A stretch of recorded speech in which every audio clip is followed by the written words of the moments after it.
And welcome everybody to lesson 2 of IELTS Essay Masterclass. You're all very, very welcome. My name is Chris Pell from IELTS Advantage, and I'll be taking you through lesson 2 today on day 2. You're all very, very welcome. And thank you so much to the thousands of you who joined yesterday for lesson 1. I think 70,000 people or something crazy like that watched lesson 1, which makes it the biggest live IELTS lesson of all time. So thank you so much, guys, and congratulations on being part of history. So this is a live lesson. So what I'm going to do is just check that everything is working okay, and then we can get going. I'll just check with my team first. But if you could let me know in the comments, can you hear me? Can you see me? Is everything clear? And then we can get going. So Sophia says sound and video all clear. Tina, thank you, Sophia. Thank you, Tina. And guys, can you let me know in the chat if you have any problems? There's no complaints so far. So I think we're good. And where are you watching from, guys? Let's see. Zambia, Bangladesh, India, of course. India is our biggest audience because there's like 1.3 billion or 1.4 billion of you guys. Pakistan, Bangladesh again. Dubai. I was there last week for the first time. Amazing place. Uzbekistan. I have a lot more students from Uzbekistan than before. Ghana, Nigeria, Vietnam. My wife is from Vietnam. And everybody else. Apologies if I didn't get to your country, but I think the best thing to do is just to begin. Okay. So guys, what I'm going to do, the same thing as yesterday. I'm going to teach you first. So I have all my all my slides prepared. So I'm going to teach you all this stuff first. And this lesson will not be as long as the lesson yesterday. Because it was the first lesson, there were a lot more things to cover. This will be less than an hour. I'm not sure exactly, between 45 minutes and 50 minutes, something like that, hopefully. So I'll have more time at the end in this session to answer more questions. And there probably will be fewer people today because it's the second lesson. So if you asked a question yesterday and you didn't get an answer, wait until the end. And I'll try and answer as many questions as possible. Okay, so I'll teach first, and then I'll do the live Q&A. Yesterday, a lot of you said that the screen was not clear or you couldn't see whatever. 99% of people had no problems, but 1% of you, it's a problem with your internet connection. It's not our fault. I'm sorry. If it was our fault, I would fix it. But what you need to do if you have any issues with the screen not being clear is just make sure that you're as close to your Wi-Fi as possible, or plug in your internet connection, or switch to the fastest internet connection. Maybe that's 4G or 5G or whatever it is for you. For most people, it will be plugging in their internet. So if you have any issues, Sophia and Tina are from the IELTS Advantage team. If you have any issues, you'll see Sophia and Tina in the chat. They'll help you because I can't read the chat and teach at the same time. So all good. Tina is typing. Why is Tina typing? And I think we're ready to go. Okay. So let me share my screen. So if you can let me know, guys, that you can see the screen. It says lesson 2, main body paragraphs, and then we can get going. And Sophia and Tina, can you just let me know on Slack that everything is looking good? Sophia says all clear. All right. Thank you very much, guys. And let's get started. Okay. So yesterday was Tuesday. We looked at introductions. If you didn't see lesson 1, lesson 1 is very important. All the lessons are important. The lesson will be available on YouTube for about the next 24 hours or 36 hours. So you can watch the replay, and I've emailed you that replay, or you can find it on YouTube. I also set you a homework task, and hopefully you did that. If you didn't do it, you can still get it done. I'll talk about the feedback in a second. Today, we're going to work on main body paragraphs. This is the most important part of your essay, so it's a very important lesson. We're going to give you a feedback, homework task and feedback for that too. Tomorrow is lesson 3, where we're going to look at not just conclusions, but also how to finish your essay on time, time management, and some stuff on vocabulary and grammar as well. So it's very, very important that you join us tomorrow. And then we'll also give you your final homework task, and then you'll be able to get all the feedback. Also, I want to tell you about something a little bit special that we're doing on Friday. But before that, let's talk about the homework feedback. So some of you have done the homework, some of you have not. That's okay. You can still do it. So what I've done is I've put together all the feedback into one PDF document. I'll show you what some of that looks like in a second. You can use this to check your work and improve your homework tasks, and we'll send this to you only if you complete the course. So the reason we're doing this, guys, is we want you to do all of the lessons and do all of the homework tasks. We want you to improve. And we're not doing this to be mean.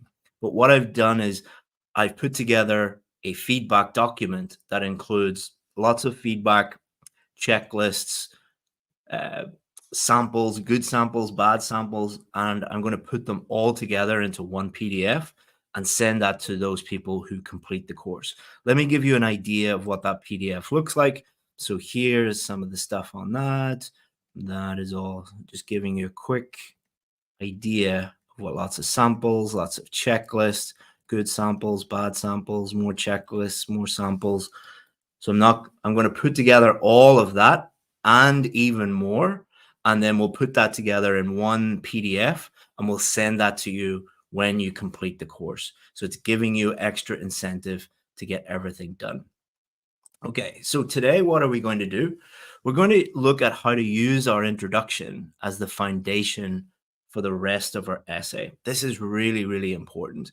If you go and look at our success stories on our website, you'll find that 90% of the students who get a band 7 or a band 8 or a band 9, all of them talk about planning and how planning is so important. So we're going to show you how you can use your introduction to plan out your entire essay. And we're also going to show you how to write your MBP, main body paragraph. We're going to look in detail at how to write a topic sentence, how to write explanations, and how to write examples. And again, we're going to teach you in a very, very unique way. You won't find this anywhere else, including our free stuff on the internet. And then we'll give you your homework task as well. So a lot of you have been asking about our VIP course, how much it is, how you can join. And a lot of you have been asking about, are we doing any offer or discount for Black Friday, which is this Friday? What we've decided to do is put together a Black Friday offer. And we're going to put together a massive discount on all of our VIP courses for Friday. There will only be a limited number, though. We can't handle too many students. But on Friday, we will tell you everything you need to know and tell you the percentage of the discount. I'm not going to tell you exactly what that is, but it's bigger than any discount we've ever given before. And it's bigger than any other IELTS course in the world, more discount than any other. Just to say thank you for joining this free course and to help you out as much as possible. Wow, someone's watching from Belfast. Wow, you're like 45 minutes away from me. Okay, if you have any questions about Black Friday, I'll answer them at the end of the video. But let's get back to helping as many of you as we can for free. Okay, so let's just remind ourselves of the structure that we're using for this question. So 4 paragraphs, there's no extra marks for extra paragraphs or anything like that. So we're just going to keep it simple. Yesterday, we showed you how to write your introduction. Now we're going to show you how to write main body paragraph 1, which is just answer the first question. Then main body paragraph 2, answer the second question. with the exact same structure that we're going to teach you today. And finally, tomorrow, we're going to show you how to conclude your essay, which is very, very important.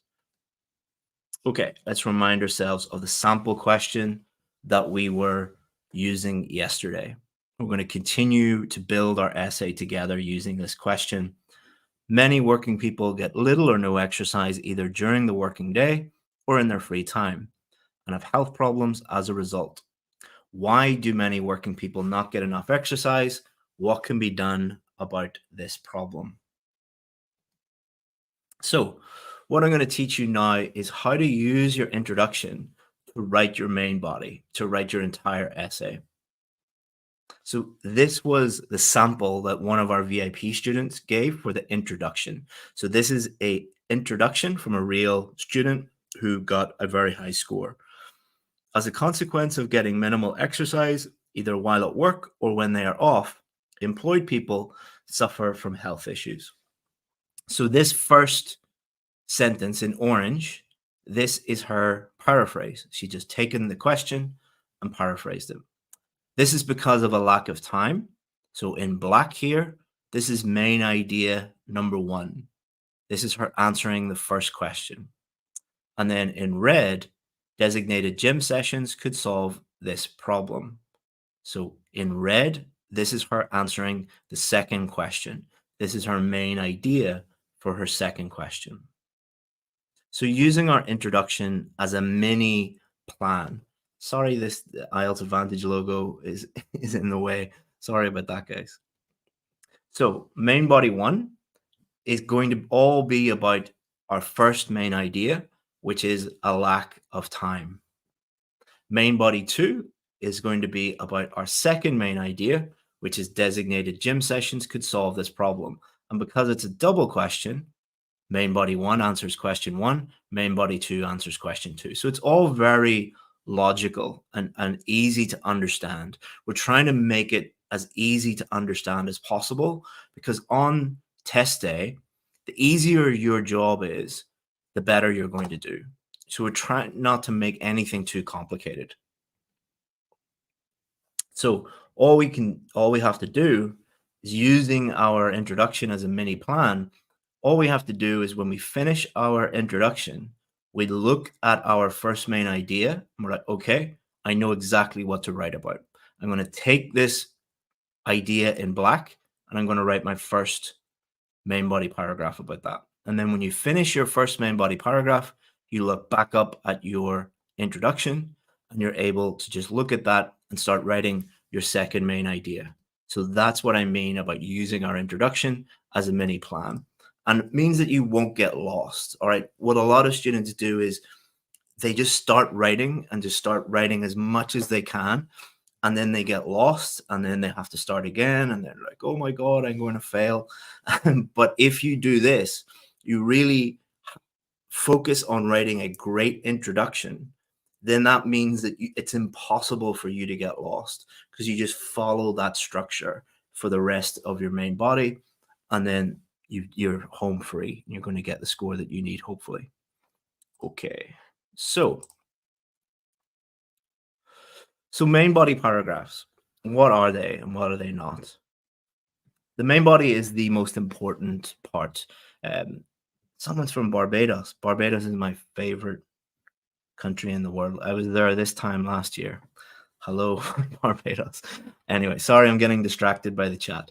So most of your essay will be taken up by the main body. So it is the most important part.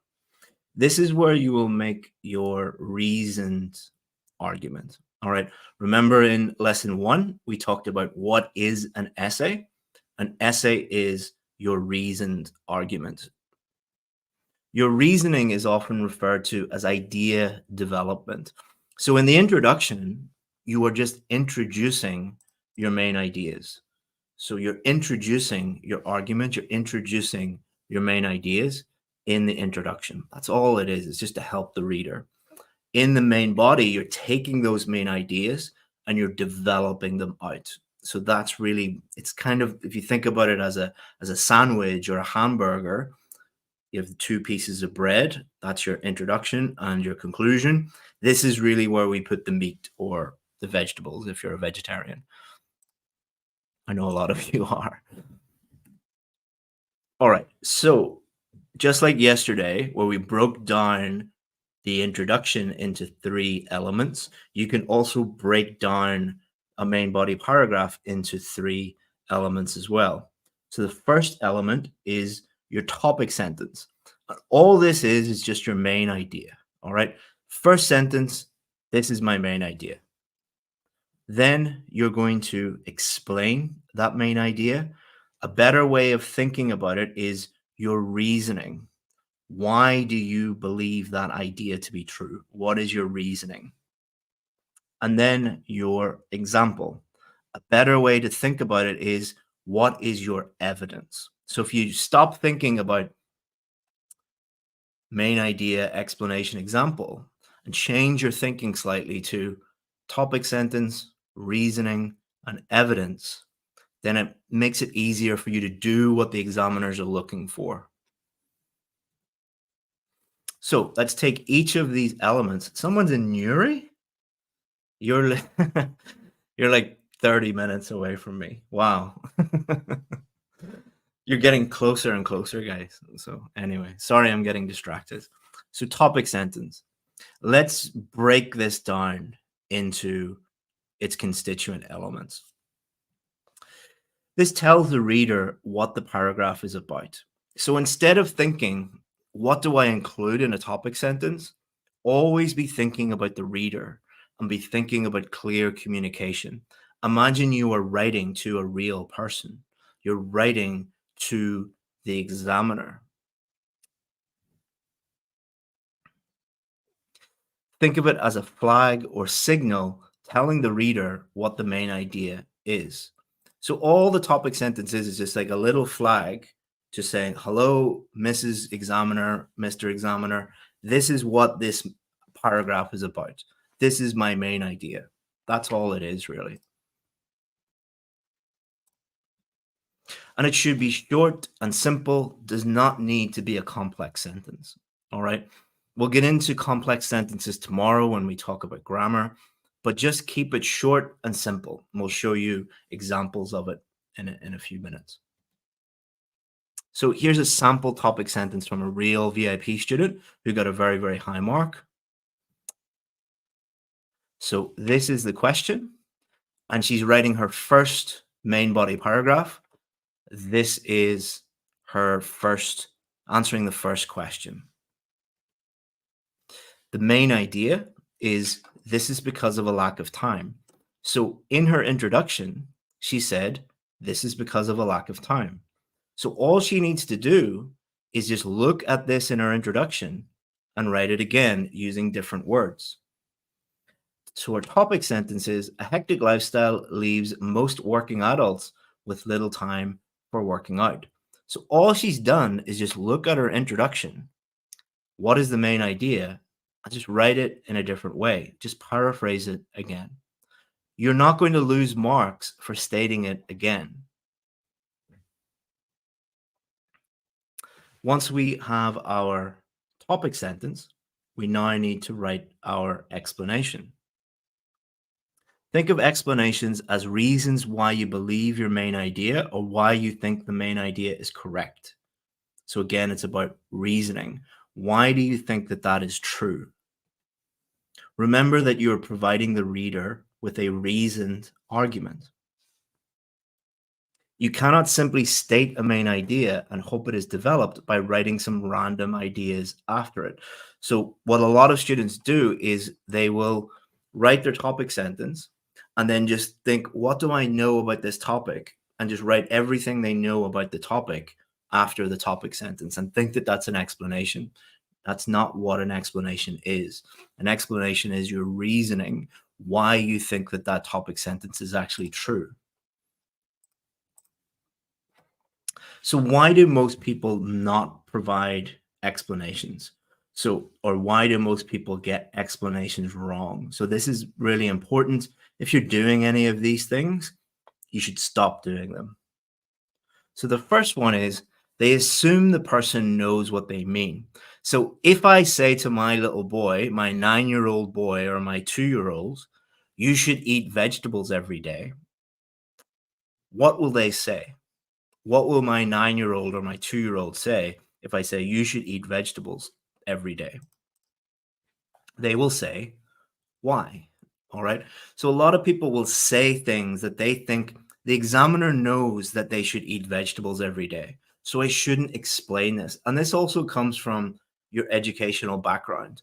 A lot of you come from countries or cultures where it's kind of insulting to explain obvious things to teachers because teachers are these like people that you hold in very very high regard. You should not do that on the IELTS test. Don't assume that the examiner knows that they should eat vegetables every day. You have to explain it, even if you think that it is very, very obvious. Or they're not used to writing arguments. When speaking, people can ask you follow up questions. So I remember being in a classroom and someone said this sentence: you should play basketball if you want to get taller. If someone said that to you in a conversation, a spoken conversation, what would you say to someone who says you should play basketball if you want to get taller? What would you say to that person? Well, you'd probably say, what do you mean? How? That doesn't make sense. So if you write something that requires further explanation, but you don't explain it, the examiner doesn't know what you mean. All right. But in a conversation, when we are talking to each other, my mouse is going off. When we are talking to each other, and I say something that you don't really understand, we can always say, what do you mean by that? Can you explain that further? Huh? What do you mean? But when you're writing, the examiner can't send you a WhatsApp message after your test and say, like, what do you mean by that? Can you explain it further? So you need to put all the explanation on the page so that when the person reads it, they have no follow-up questions. They know exactly what you are talking about.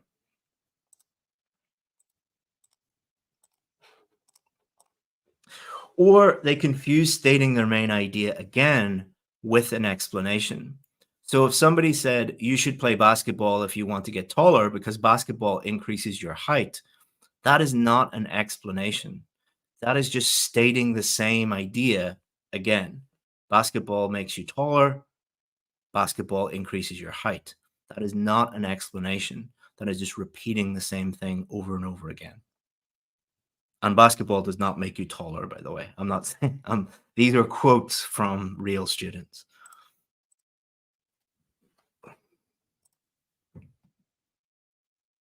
So what if you get stuck? What if you just don't know what to write about? So the first little tip I want to give you is so what? So when I was in school, when I was like 14 or 15 in English class, we had this very, very strict English teacher, and he would get us to write essays, and we would be in class, with our pen and a piece of paper, writing our essays, and he would look over your shoulder and point at the topic sentence and say, "So what? So what?" in a very violent way. I wouldn't do that to you. But what I get my students to do is when they write their topic sentence, imagine I am sitting looking over you at your paper, pointing at your topic sentence and saying, "So what? What do you mean?" Wow, some people in the chat think that basketball does make you taller. Wow. How would you explain this to someone who knows nothing about the topic? So a really good technique is to imagine someone in your life who knows nothing about this topic. So I would imagine, for example, my mother. So if I was writing about technology, for example, I might imagine that I'm explaining this to my mother. Or if I'm writing about, you know, uh, how to biology, my son, my 9-year-old son, doesn't know anything about biology.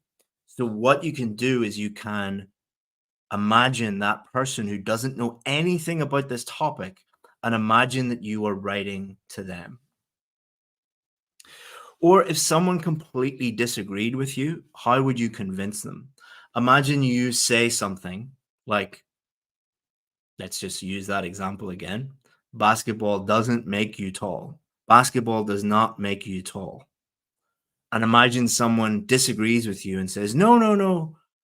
Basketball players are very tall. That means that basketball makes you tall. How would you explain that to them? Or put yourself in someone else's shoes. How would you win this argument? If you can't think of an explanation and you're a man, what would a woman say? If you are rich, what would a poor person say? If you are from one country, what would someone from a completely different country say? Put yourself in the shoes of someone else, and that should help you with. But you don't have to use all four of these. Sometimes you don't have to use them at all. It's just if you are stuck. So I want you now, I'm going to do a little test with you. I want you to look at 3 explanations, and I want you to think about, are these sufficient? Are these good explanations? So this is the topic sentence. A hectic lifestyle leaves most working adults with little time for working out. Here's the first explanation. People work more than ever before, meaning they don't have time to work out. So this is number 1. In this modern world, people have little time to work out than ever before. Explanation 2. Many people work long hours and have many responsibilities other than going to the gym. Explanation number 3. So I want you to write, if you think 1 is the best, write number 1. If you think 2 is the best, write number 2. If you think 3 is the best, write number 3. And if you think none of them are good, write 0.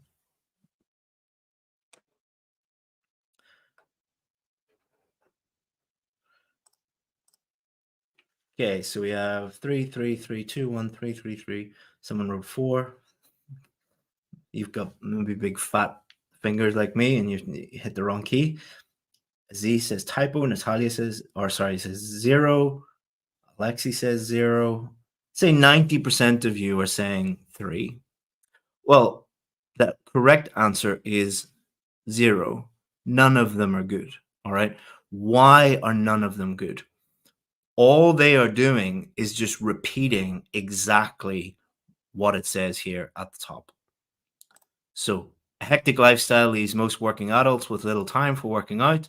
People work more than ever before, meaning they don't have time to work out. That means exactly the same thing. In this modern world, people have little time to work out than ever before. That means exactly the same thing.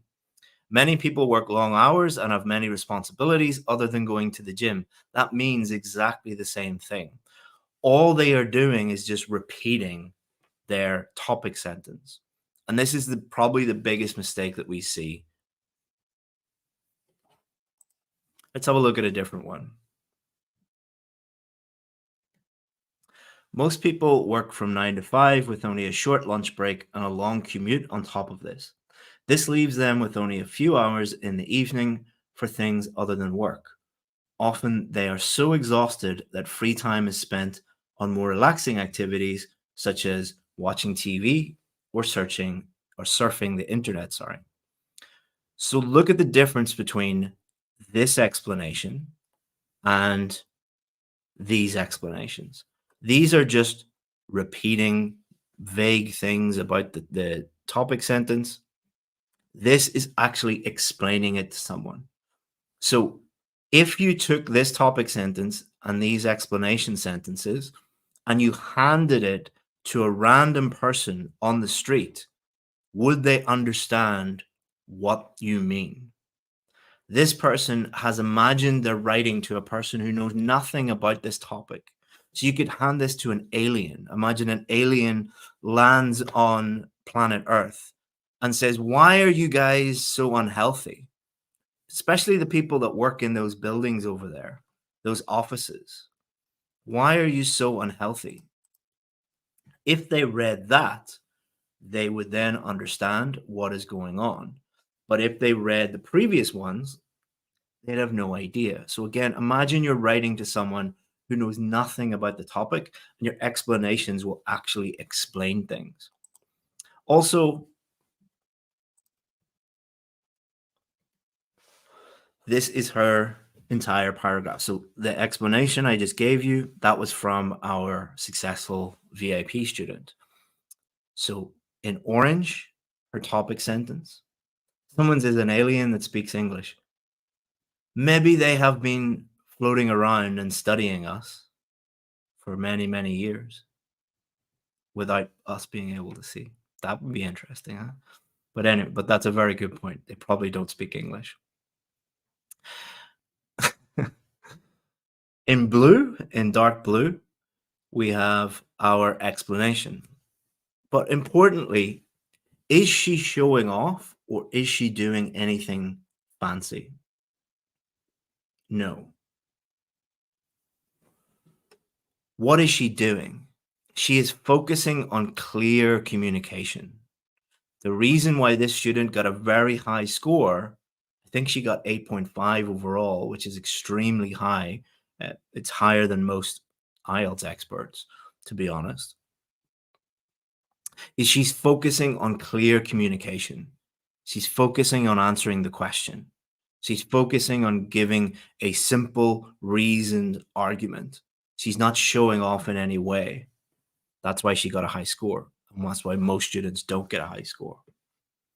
So now that we have completed our topic sentence and our explanation, we now need to provide an example. So we're not finished our paragraph yet. Your main ideas and reasons, your explanations, are not enough. You must go one step further. The strongest arguments have proof. Proof is just another way of saying evidence. So whenever I was a lawyer, one of the things that I had to do was defend some criminals. So I had to go to court and I had to defend criminals. So for example, if my client was accused of speeding, they caught his car speeding at 120 miles per hour. If I went into court and said, my client was not speeding at 120 miles per hour, am I a good lawyer if I say that? And if you think I'm a good lawyer, why? And if you think I'm a bad lawyer, why do you think that's bad? So if you were caught speeding and you hired me as your lawyer, and I said, no, no, no, no, no, my client was not speeding at 120 miles an hour, would you be happy? No. Why would you not be happy? Because I haven't provided any evidence. But what if I said this? My client was not speeding at 120 miles an hour on the 19th of March 2012 on Maiden Street, Manchester. On that date, he was on board flight BA221 from London to Singapore. What is the difference between this and this? The difference is proof. The difference is evidence. I can show his plane ticket and show his stamp on that leaving London and arriving in Singapore at the same time as the photo was taken of his car traveling at 120 miles an hour. It would be impossible for him to be convicted. He is walking free because I have provided proof. And if you're wondering how this happened, his wife was driving his car. All right. So his wife was driving it very, very fast. So think of that little example of about why do I need to give examples? Proof, to prove my argument, to strengthen my argument. Examples do not need to be true, but they need to make sense. So a very, very common question is, can we make up examples? Do they need to be facts? Do they need to be true? No, they don't need to be true, but they must make sense. However, it is best if they are true. The reason why it is better if they're true is because if they're true, it makes sense. And you should avoid using research and statistics. So don't say things like, According to recent research by Cambridge University, 99% of people, blah, blah, blah, blah, blah. Examiners don't like that anymore. And they actually put it on their website recently saying, don't use research, don't use statistics. Again, if you were arguing with someone, what evidence would you use to prove your argument? Think of someone who you have arguments with. Could be your brother, your sister, your husband, your wife, your boyfriend, your girlfriend. I'm not talking about fighting. I'm not talking about shouting. But when we're close to people, especially like our brothers and our sisters, we often have disagreements. If they were disagreeing with you, what evidence would you use to prove that you are right and they are wrong? I have 5 brothers and sisters, so that I had a lot of arguments when I was growing up. That's why I'm very good at making arguments. So a lot of people ask, should you use personal examples? Like, for example, I did this, or my uncle did this, or my cousin did this. In general, not every time, but 99% of the time, don't use personal examples because they don't prove the general point. Let me show you what I mean by that. Instead, what we should do is try and think of a personal example and then make it more general. So people normally have no problem thinking about a personal example, but you should avoid using personal examples. So what I'm going to teach you now is how to take a personal example and convert it, change it into something a little bit more general that's appropriate for an essay. This will help you think of an example and then make it stronger. So let me show you some examples. So why do personal examples not work? Because people write things like this. My grandfather smoked 40 cigarettes a day and he lived until he was 100, so smoking is fine. That might be true. Your grandfather might have smoked 40 cigarettes a day and he might have lived until he was 100. But does that mean that smoking is fine? No, you should not use examples like that. Or my cousin is 6'6" because he plays basketball. If he never played basketball in his life, he would be 6'6". It has nothing to do with basketball. And anyone who disagrees with me on that, I played basketball every single day of my life, and I'm only 5'11". All right. So imagine you get a question that says, how has online shopping affected traditional shops?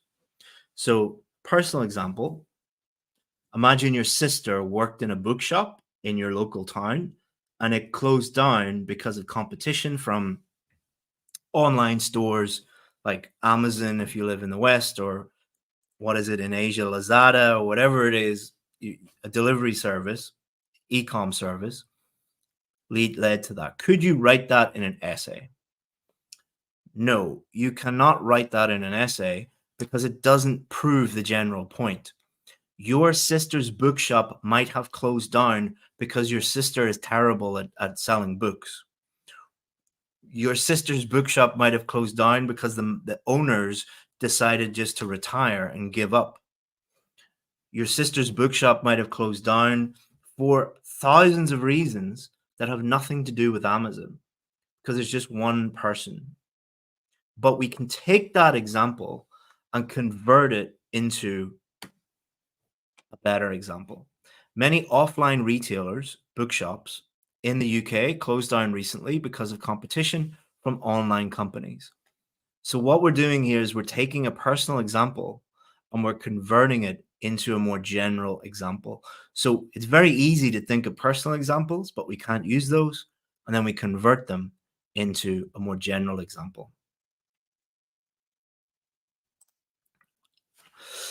Should children learn a second language in primary school? So this is a real example from my real life.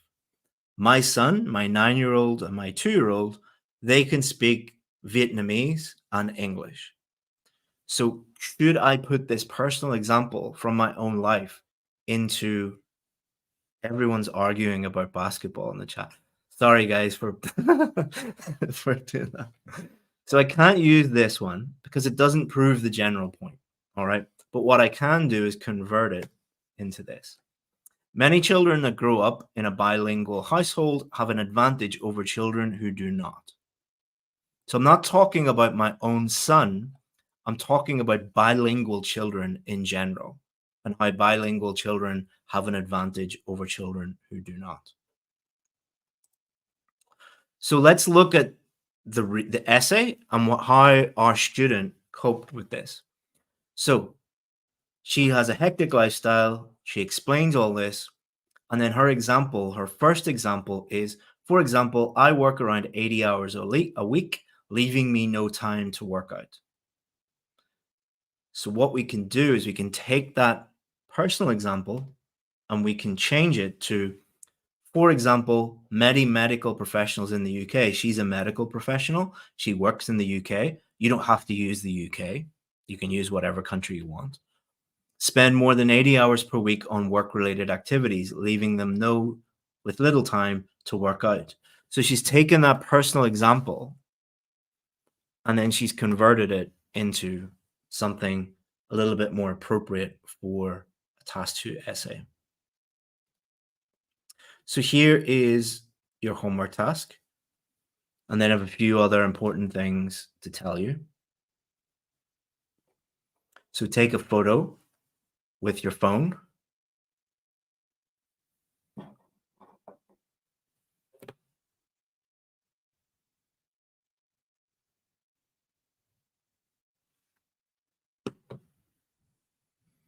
I'll give you 30 more seconds.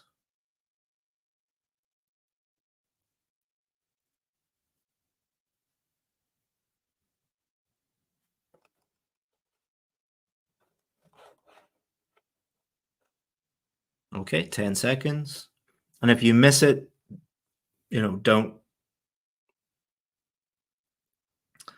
worry, we'll send this to you. We'll email you the replay.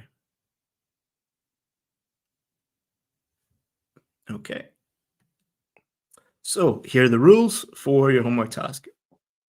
Write out your main paragraph.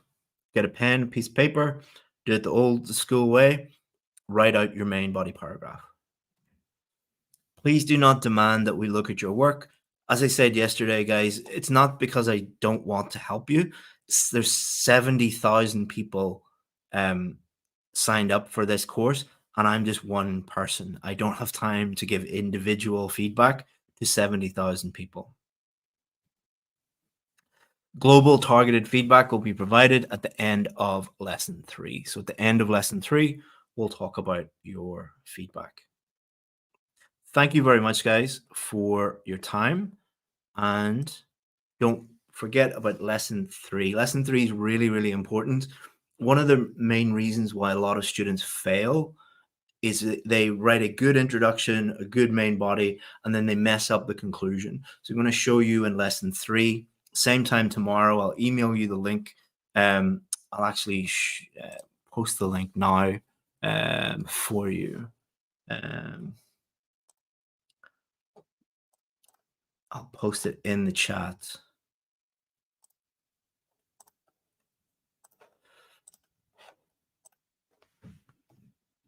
So I've posted in the chat the link to lesson 3. So if you go to that link and then hit notification, it will notify you tomorrow. But it's really important that you understand how to quickly and effectively write a conclusion, because a lot of people run out of time and they just mess their conclusion up. And it can mean the difference between a 6.5 and a 7 or a 7.5 and an 8. So please don't miss that. We're also going to talk about time management, how to finish everything on time. I'm going to share some things with you on that are only available in our VIP course, and it's worth, well, you didn't pay for this, but it's worth your time. And we're going to work a little bit on grammar and vocabulary. And for those of you who are interested in the Black Friday offer on Friday, I'll have more information about how you can get the Black Friday offer. We only have, I think, less than 30 places available for Black Friday, but we'll be giving a huge discount. So what we will do is on Friday, I'll do another live lesson, tell you everything you need to know um, about the VIP course and the huge discount, and then I'll give you a special link, and whoever wants to join can join. And if you don't want to join, that's fine as well. All right, guys. So what I'll do now is I'll answer any questions that you have. So yeah, 40. I said it was going to be 45 minutes, and it was exactly 45 minutes. Good. So Pradeep, can you tell us what type of grammar we can use? So you need to change your thinking about grammar. You don't need that question indicates that you are going to do very badly with grammar because what you are thinking about is, are there any particular types of structures or types of tenses or variety of tenses that will boost my score? That's really what that question is asking. You need to change your mindset to, how do I just focus on answering the question and use the appropriate grammar for each part of the essay to answer the question. So you're not focusing on how many structures do I use, you're focusing on how can I just answer the question and what grammar do I need to answer that question, and then focus on writing sentences that are grammatically accurate. If you do that, your grammar will really, really improve.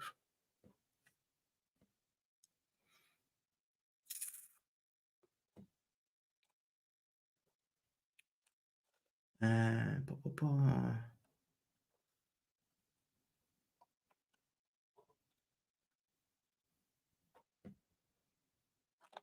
Just looking for the next question, guys. Just trying to find questions that would be helpful.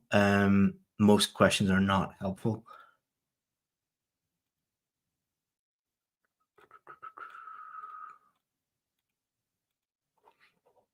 Some of you are asking what's the best way to work on articles or what's the best book.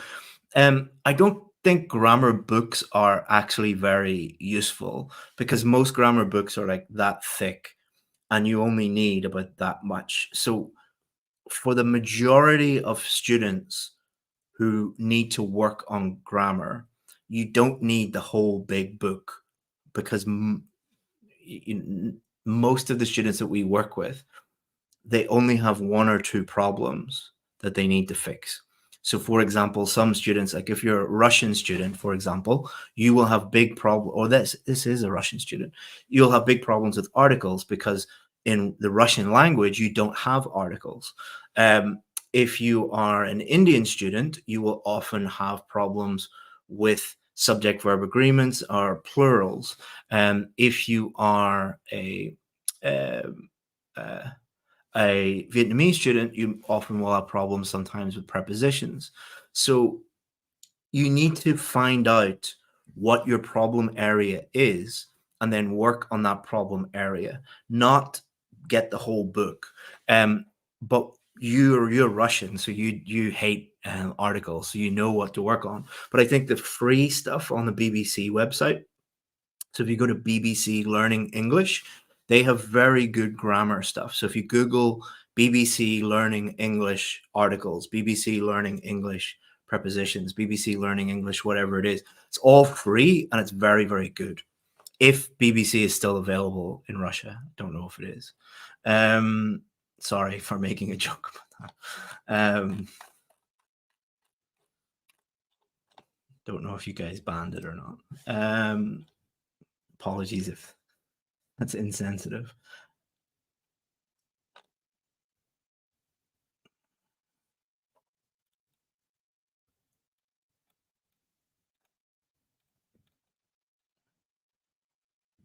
Sorry, guys, just trying to find the next.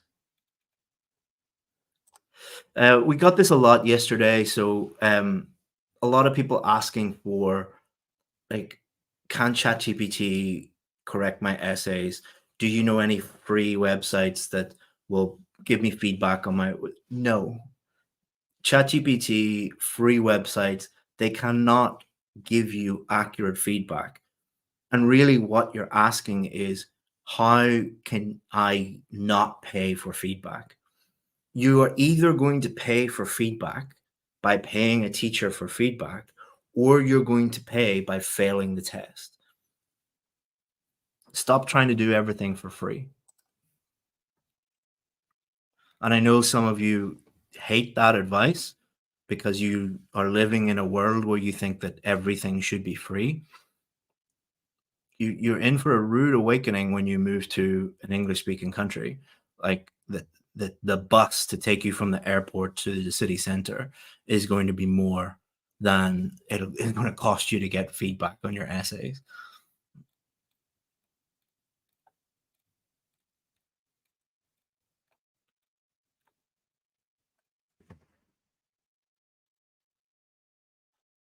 Sorry, guys, I'm just looking for any useful questions.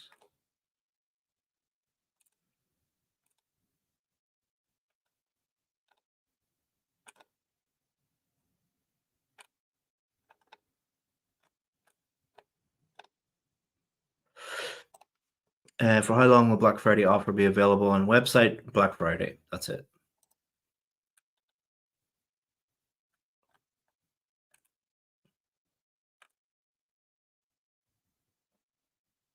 A lot of you are asking questions kind of like this one. So you're saying like, should we use firstly, secondly, thirdly? Should we put background statements in our in our introduction? Should we write hooks? Like basically, what you're saying is you didn't tell us to include all this stuff, but all the other IELTS teachers and IELTS books and YouTubers are telling us that. Can we? So I'm not saying I'm the best IELTS teacher in the world. That would be impossible to prove. But I do have more band 7, 8, and 9 success stories than any other IELTS teacher on the planet. So if I tell you to do something, it's probably a good idea to do it. All right. And if some clown on YouTube is telling you to do stuff and that led to you failing the test, probably a good idea to stop listening to that person.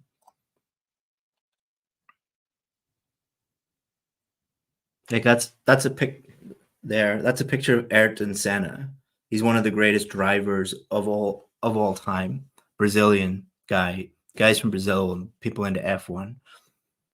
If he tells you to do something related to driving, you should probably listen to him.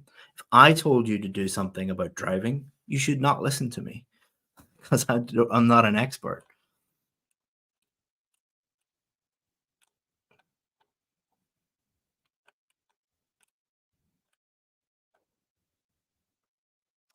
Uh, what study planner best suits for each IELTS component? Every student is completely different and has different strengths and weaknesses, needs to work on different things. So it's a very, very bad idea to use a study planner or use some off the shelf cookie cutter method because you are completely different from everybody else. So again, that I'm not saying 100%, but that's what you really need is a teacher to actually work with you one on one to figure out what your strengths and weaknesses are and then give you um, feedback. And I'm not saying that because I want you to do one on one lessons with me. I don't give one on one lessons.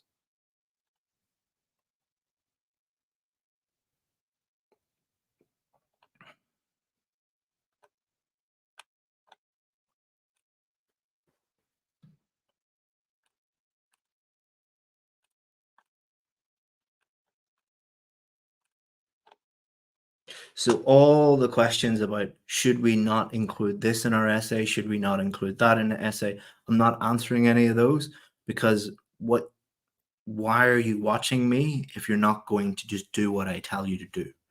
You're adults, you can do whatever you want to do, but like, you know, why are you here?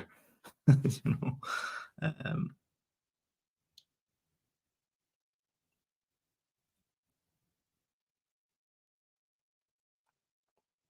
is this academic or general? Task 2 writing is exactly the same for academic and for general training.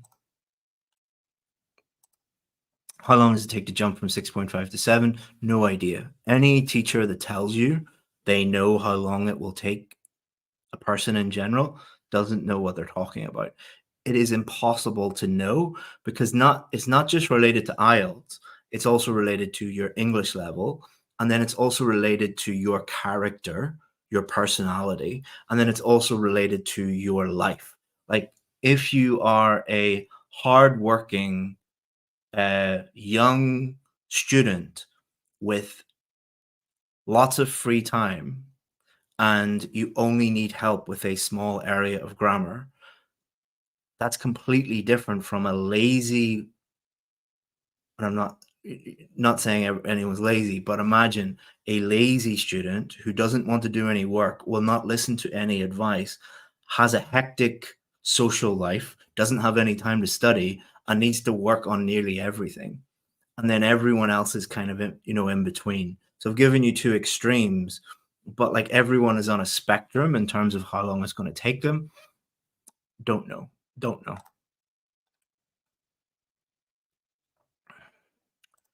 Tips about idea generation. We talked about that in lesson 1. How to know if you're sticking to the topic and not writing unnecessary stuff? Good question.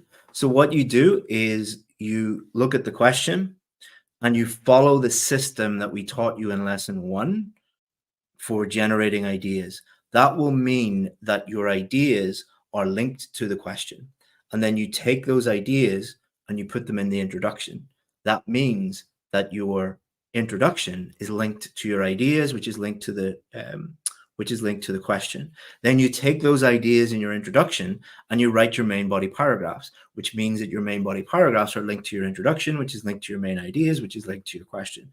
Then we'll talk about what you do with your conclusion. But the stuff that I'm teaching you, I didn't just pull it out of my head this morning. Like it's all based on what actually works with students. So that's a very good question because I should put that in the lesson actually.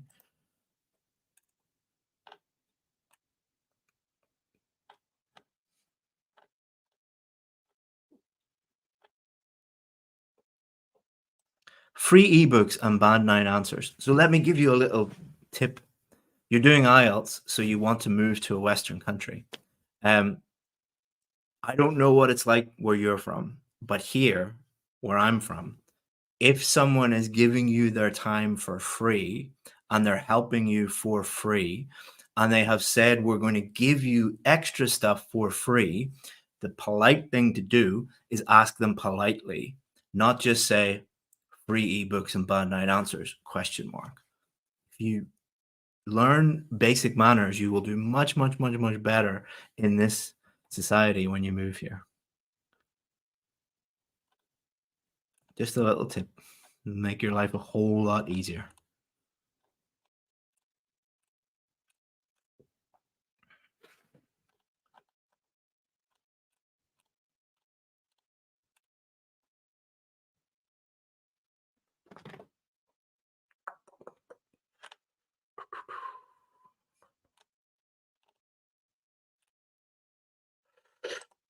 Good question. I should have covered this in the lesson. Can we give examples for main body paragraphs? Your both main body paragraphs will follow exactly the same structure and the same method that I taught you in the lesson. So I didn't go to main body paragraph 2 because it's exactly the same. You just follow exactly the same method.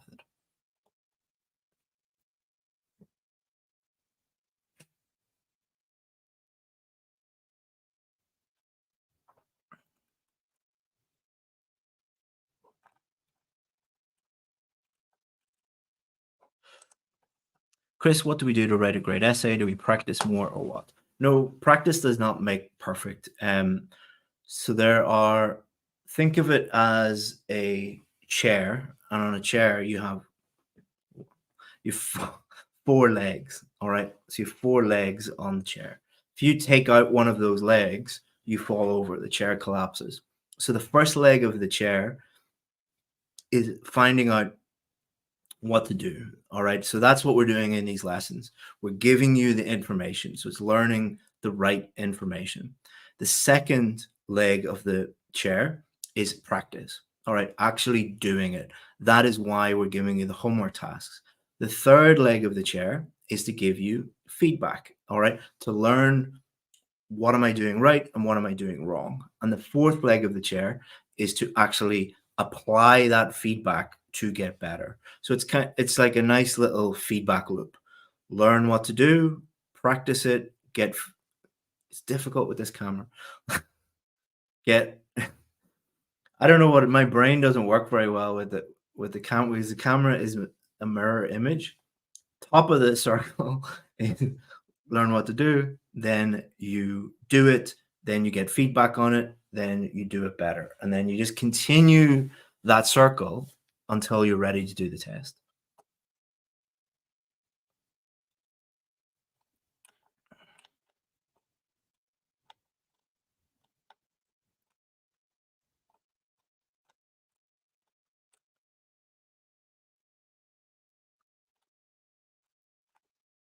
A lot of you could really, two words in English that you should really learn. They're probably the most important words in the English language. There's three words, really: please and thank you. Like, people will help you a lot more and answer your questions if you put please and thank you in them. Maybe it's different from where you're from. I don't know. But generally, when people are helping you for free, they appreciate it when you're polite to them instead of just look look at how you guys are asking questions.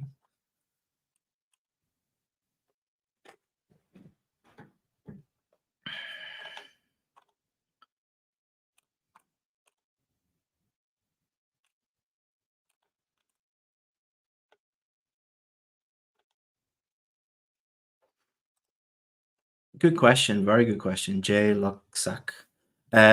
Your thoughts on how one can utilize the grading criteria for speaking and writing to improve your score? That's the only thing you should use. It's the only thing you should use. Like, a lot of people complain about the IELTS test and say, "Oh, it's really confusing and I don't know what to do." They literally tell you. They literally tell you exactly what to do and exactly how it is marked in the official marking criteria or the grading criteria, as you said. If you are in doubt, you should look at that.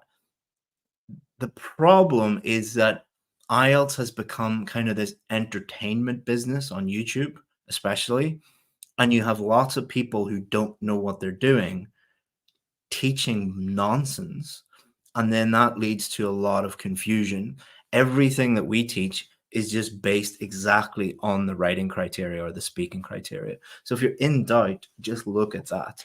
And so everything that you learn should be checked by that. So you can go through the last 2 days of what we taught you, and it's exactly what it says in the marking criteria. Everything that we teach you is basically designed to force you to do exactly what they want you to do on the marking criteria.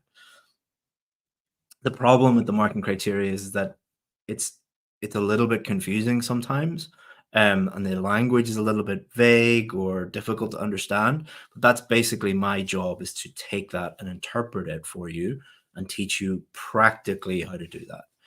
So everything that we're teaching you is just basically that. So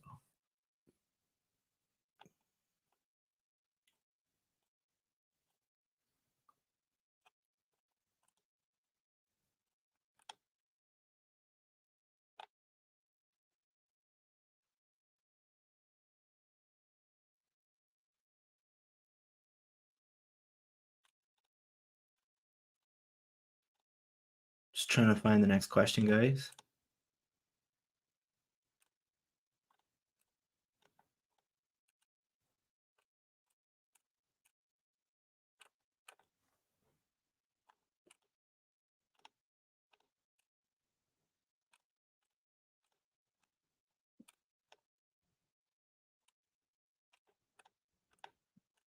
A lot of people are just asking the same questions over and over and over again. Like, if I'm not answering your question, there's probably a reason why. Asking it again and again is not going to make me answer it. It's going to make me not answer it.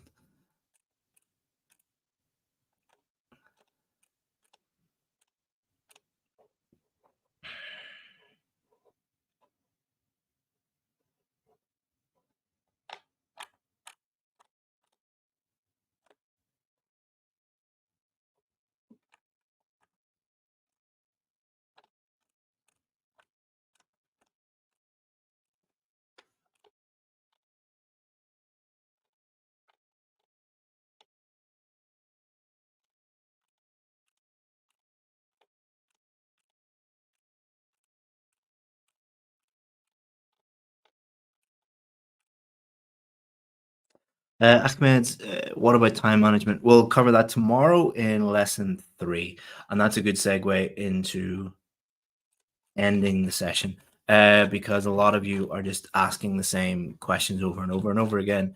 It's impossible to find good questions now.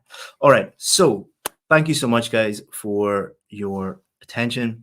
Hope that you enjoyed lesson 2. Don't forget to do your homework. You're not children. Do it if you want to do it, but it will help you improve. It's impossible to watch lessons on YouTube and then magically improve. As I said, talking about that, the four legs on a chair, you really do need to put what you are learning into practice and then get feedback on that. If you do the lessons and you do the homework tasks, you will get the feedback document. Join me tomorrow for lesson 3. And a lot of you have been asking about Black Friday. I purposely have not answered any questions, or very few questions on Black Friday, because I'll have a lot more information about that. I don't want to turn this free course into a Black Friday thing. So I'm trying to help as many of you as possible for free, and then we can talk tomorrow at the end of the session about Black Friday if you want to. Wow, there's a lot of questions. A lot of questions I didn't answer. You will get much better answers from me by just going to Google and putting in IELTS Advantage and then your question. And what Google will do is it will take you to uh, either a video or a lesson of me telling you exactly the answer to that question. Try it out. It works. All right, guys. Thank you so much, and I'll see you in lesson 3.